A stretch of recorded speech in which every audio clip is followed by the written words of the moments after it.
SSC 2027-এ তোমরা যারা পরীক্ষার্থী রয়েছে তোমাদের জন্য টাইপ ভিত্তিক গণিত সমাধানের আজকে আমি আরো একটি অঙ্ক নিয়ে হাজির হয়েছি। আজকে টাইপ 2 তে দেখো একটি গুরুত্বপূর্ণ অঙ্ক আমি তোমাদেরকে সলভ করে দেখাবো। এটা এমসিকিউ তে আসে এবং সংক্ষিপ্ত প্রশ্নে তো আসতে পারে। দেখো এখানে আছে কি 2 এর উপরে ইনভার্স কত আছে, 1 আছে। দেখো 2 এর উপরে ইনভার্স 1। তুমি ভাইয়া কি করবা, যদি এই টাইপের অঙ্ক হয় তাহলে ইনভার্স সরায় উপরে 1 লিখবা। মনে রাখবা এক্স এর উপরে যদি ইনভার্স 1 থাকে তাহলে হবে 1 বাই কি এক্স।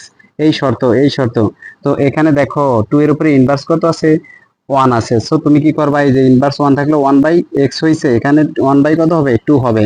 কারণ এখানে ইনভার্সের নিচে কত আছে, 1 আছে, প্লাসের প্লাস। এখানেও সেম কাজ করো। দেখো এখানে কত, 5 এর উপরে ইনভার্স কত আছে, 1 আছে। সো 1 বাই কত লিখবা, 1 বাই কত লিখবা, 5।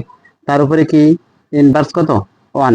দেখো এখানে আমি কি করেছি, ইনভার্সের পরিবর্তে 1 আর নিচে 2 এর উপরে 1, 2 এর উপর 1 দিলে 2 একে 2, আবার ইনভার্সের পরিবর্তে 1, 5 এর উপরে ইনভার্স 1। সো 1 5 এর উপরে 1 দিলে কি হয়, 5ই হয়।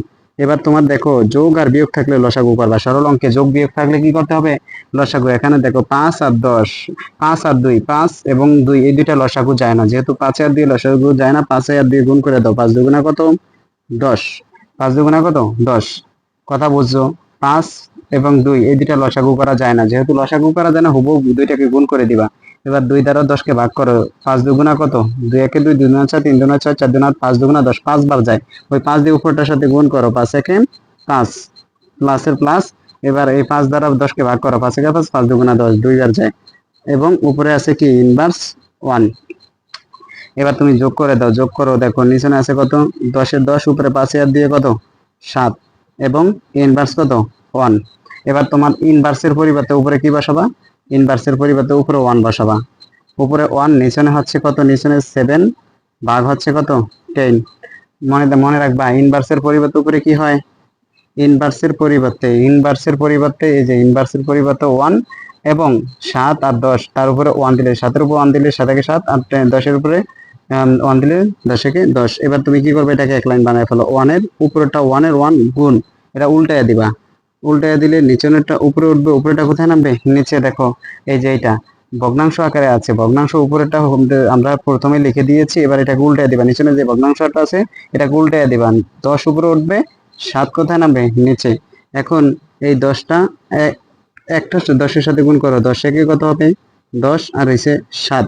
এটাই হচ্ছে এই অঙ্কটার আনসার।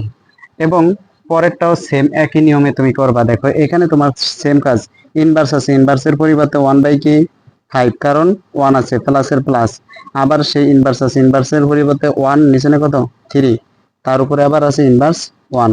এবার তুমি লসাগু করো, লসাগু করলে কি আসে, দেখো 5 আর 3 এর লসাগু যায় না। সো 3 5 কত, গুণ করে দাও, 3 5 কত, 15। এবার 5 দ্বারা 15 এর ভিতরে ভাগ করো, 5 এর 3 5 15, যোগ 3 বার যায় 15 এর ভিতরে 5, এবং 3 15 এর ভিতরে 5 বার যায়, 3 5 15, এবং ইনভার্স কত, 1। এখন এখানে দেখো দুইটাকে যোগ করি, 5 আর 3 কত, 8, নিচনে থাকে কত, 15 থাকতেছে নিচে, তার উপরে আছে কত, ইনভার্স 1। এখন তুমি কি করবা, ইনভার্সের পরিবর্তে উপরে 1 বসাবা। ইনভার্সের পরিবর্তে 1, নিচনে যা আছে হুবহু তাই লিখে দাও, 8 ডিভাইডেড বাই কত, 15। এবার তোমার কাজ কি, উপরেরটা প্রথমে লিখবা। উপরে 1 এর 1 গুণ 15 উপরে উঠিয়ে দিবা, গুণ করে উল্টে দিতে হবে, গুণ করে সবসময় উল্টে দিতে হবে। উল্টে দিলে এবার দেখো যে 1 দ্বারা এটাকে যদি গুণ করি, আমার 15 একে কত আসে, 15, নিচনে কত, 8। এটাই হচ্ছে এই অঙ্কের আনসার।